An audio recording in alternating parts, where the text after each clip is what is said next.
In a soundproofed studio outside Hanover, Germany, in the early months of 1999, Klaus Meine sat in front of a mixing console and listened to something that did not sound like the Scorpions. Cold synthesizer pulses hummed out of the speakers. A mechanical drumbeat clicked along, sequenced and precise. Nothing like the human swagger of "Rock You Like a Hurricane." Rudolf Schenker stood behind him in the dim, blue-lit control room, arms crossed, saying nothing, his jaw tight. The German producer at the console adjusted a dial, waiting for a verdict, the red level meters flickering in the silence. Klaus finally spoke, quietly, almost to himself. "Is this still us?" Nobody in the room had an answer. Within months, that single question would explode across fan clubs, record stores, and rock radio stations from Los Angeles to Tokyo, and it would threaten to end 30 years of hard-earned credibility in a single record. Longtime fans would call it a betrayal. Critics would call it a disaster. And the band that had once given the world an anthem for the fall of the Berlin Wall would spend the rest of that year wondering if they had just recorded the album that ended them. This is the story of how one of the most successful rock bands on earth gambled everything to stay relevant, and nearly lost everything instead. To understand how far the Scorpions fell in 1999, you have to remember how impossibly high they had climbed just 9 years earlier. In 1990, Klaus Meine picked up an acoustic guitar backstage and hummed a melody he could not shake, a simple, aching tune about change, about walls coming down, about a world transforming in front of his own eyes. He had stood in Moscow in August of 1989, playing the Moscow Music Peace Festival to 100,000 young Soviet fans, watching them sing English lyrics they barely understood, feeling something historic in the air months before the Berlin Wall actually fell. That feeling became "Wind of Change," a song that sold millions of copies, topped charts across Europe, and turned a hard rock band from Hanover into an unlikely symbol of the end of the Cold War. The album that carried it, Crazy World, made the Scorpions untouchable. Stadiums, platinum records, radio dominance on a scale few rock bands ever touch.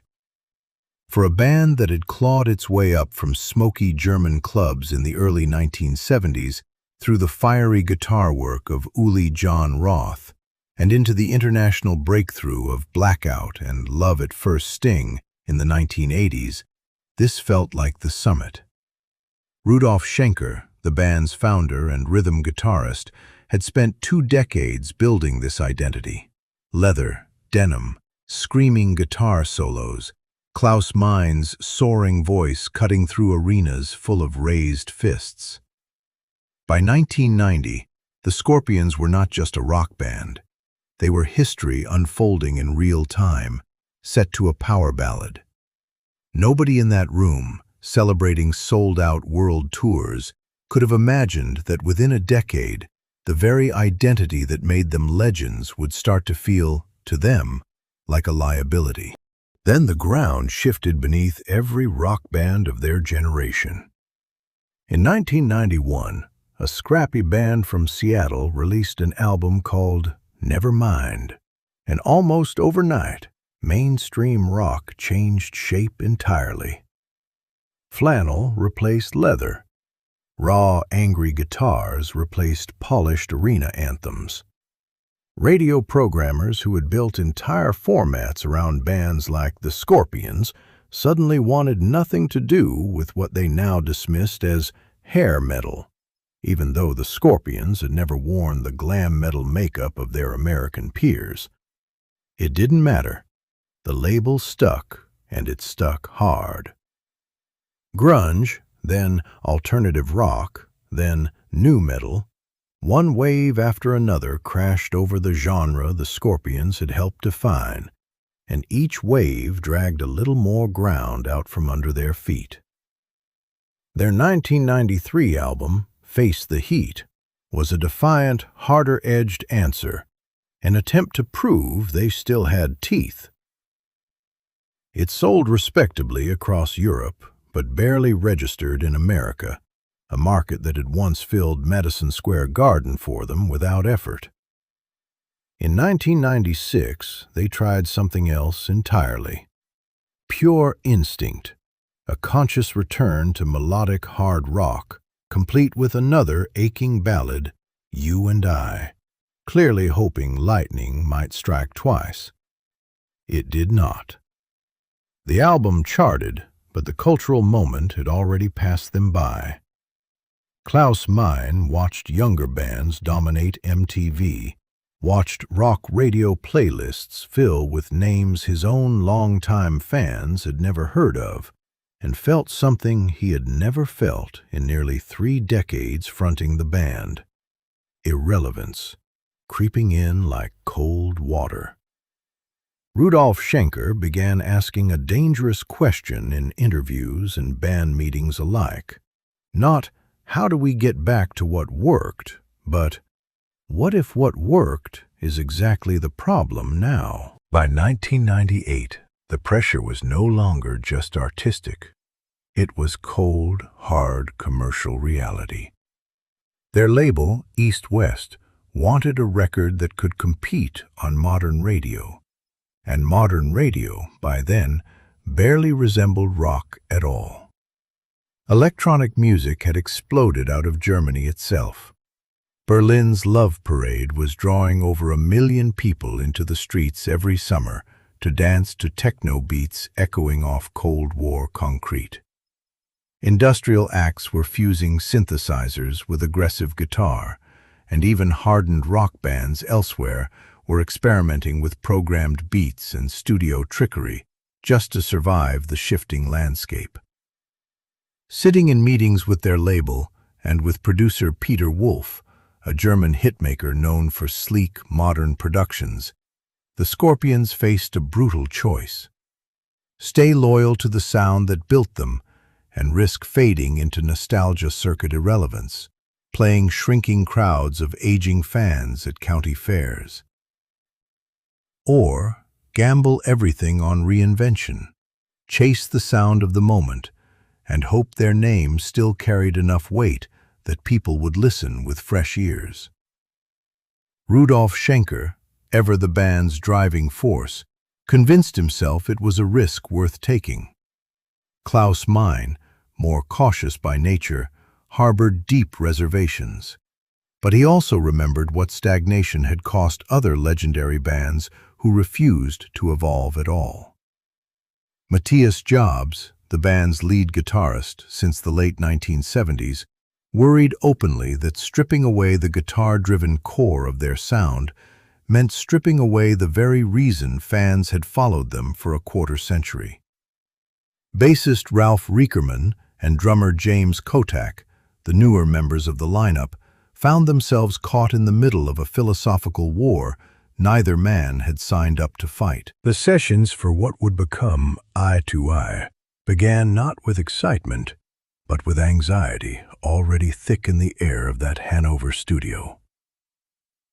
Inside the studio, the transformation was almost unrecognizable to anyone who had followed the band for years. Where Matthias Jabs had once layered searing guitar solos take after take, engineers now built songs around drum loops and synthesizer patches first, guitars added almost as an afterthought, sometimes processed and filtered until they barely sounded like guitars at all. James Kotak, a powerhouse drummer known for raw, physical energy behind the kit, found himself playing to a click track locked around programmed rhythms, his natural feel sanded down into something rigid and mechanical. Klaus Meine, whose voice had defined arena rock ballads for 2 decades, now sang over cold electronic textures that left almost no room for the warmth that had made his performances unforgettable to millions. Session by session, band members later admitted, a quiet unease crept through the studio like a draft under a locked door. Rudolf Schenker pushed hardest for the new direction, genuinely believing survival demanded transformation, that a band frozen in 1984 was a band already dying slowly. But even he later confessed to moments of doubt, staring at a mixing board full of sounds that felt borrowed from acts they were not, wondering privately if ambition had quietly curdled into self-sabotage. Peter Wolf, for his part, believed he was modernizing icons, not erasing them, sculpting a sound that could reintroduce the Scorpions to a generation raised on electronic textures instead of guitar solos. Between takes, band members would sometimes step outside for air, away from the console, away from each other, each privately turning over the same unspoken question. Nobody said it aloud in those sessions, but the fear sat in every glance across the mixing room, that they were recording the album that would finally break the Scorpions' decades-long streak of survival. Eye to Eye was released in April of 1999, its cover art itself a departure, sleek, minimal, nothing like the bold, theatrical imagery fans had come to associate with past Scorpions records. The lead single, 10 Light Years Away, hit radio and record stores with a sound built on programmed beats and electronic atmosphere, worlds away from anything on Blackout or Love at First Sting. Longtime fans who walked into record stores expecting the next chapter from the band that gave them Rock You Like a Hurricane, instead found something that sounded, to many ears, like it belonged to an entirely different artist. The reaction was immediate and brutal. Rock critics who had spent years dismissing the Scorpions as dinosaurs suddenly found fresh ammunition, mocking the band for chasing trends instead of setting them, as they always had before. Worse, the audience that had stayed loyal through the grunge years, through Face the Heat and Pure Instinct, felt something closer to betrayal than disappointment. On early internet fan forums, still a new phenomenon in 1999, but already buzzing with passionate rock fandom, message after message expressed the same raw disbelief. This wasn't the Scorpions bending toward modern rock. This was the Scorpions seemingly abandoning rock altogether, trading guitar heroics for synthesizers and industrial textures on a record some longtime listeners struggled to finish even once. Sales figures confirmed exactly what the message boards were screaming. Where Crazy World had moved millions of copies worldwide, Eye to Eye limped commercially, underperforming even the band's own modest expectations, failing to crack meaningful chart positions in markets that had once treated a new Scorpions record like a national event. The real gut punch came on tour. Klaus Meine stood on stages across Europe that summer, launching into new songs from Eye to Eye, and watched something he had never experienced in nearly 30 years fronting the band. Arenas full of fans who simply stopped moving. Not booing, not always, sometimes something worse, a kind of confused silence, arms folded instead of raised, crowds waiting out the new material until the band mercifully returned to No One Like You or Still Loving You, songs that still detonated the room exactly as they always had. That contrast, night after night, was its own kind of verdict, delivered in ticket-holder silence. Rudolf Schenker, watching from his side of the stage, began to feel the full weight of what the gamble had cost. This was not chart failure in the abstract. This was thousands of faces, night after night, telling him directly that something precious had been damaged, maybe permanently. Backstage, tension simmered under the surface. Some in the camp reportedly pushed to trim the new material from the setlist entirely, unwilling to keep testing crowds who had clearly made their verdict known. Others argued that retreating now would look like weakness, an admission that the gamble had been not just risky, but flatly wrong. Rumors swirled within the rock press that the Scorpions, a band that had survived lineup changes, genre wars, and 2 decades of shifting trends, might finally be approaching a breaking point that commercial failure alone could never have caused, but which, combined with this kind of public rejection, now felt dangerously real.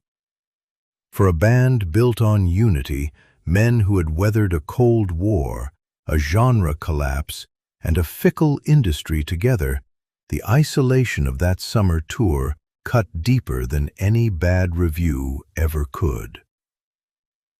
In the months that followed, the Scorpions did something rare for a band of their stature. They actually listened. Klaus Meine, in later interviews, spoke candidly about the experiment, acknowledging that Eye to Eye had pushed the band's identity further than their audience, and perhaps even the band itself had truly been ready to go. Rudolf Schenker, the man who had pushed hardest for Reinvention, came to view the album as a necessary but genuinely painful lesson.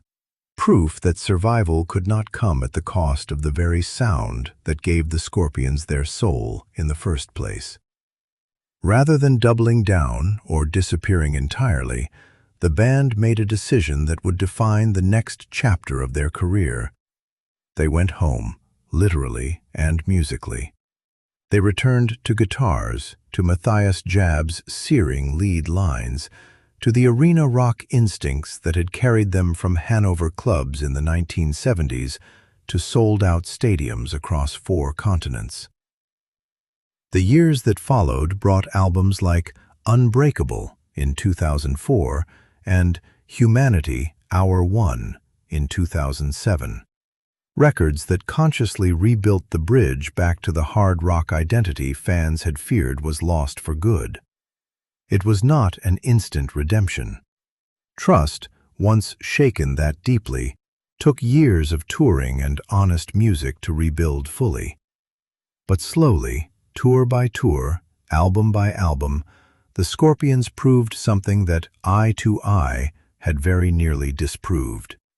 That this band's real strength was never about chasing the sound of the moment. It was about the unmistakable sound of themselves. Today, Eye to Eye occupies a strange, almost taboo place in Scorpions' history, rarely played live, rarely discussed at length by the band itself, but never entirely disowned either.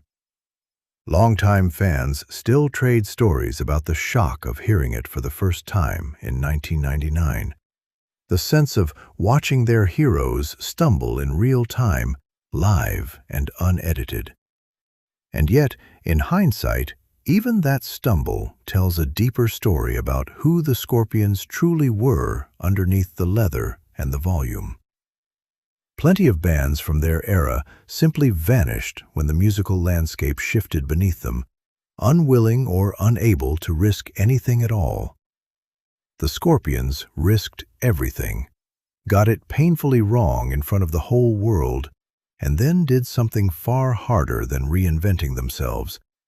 They admitted the mistake, learned from it, and rebuilt, brick by brick, album by album.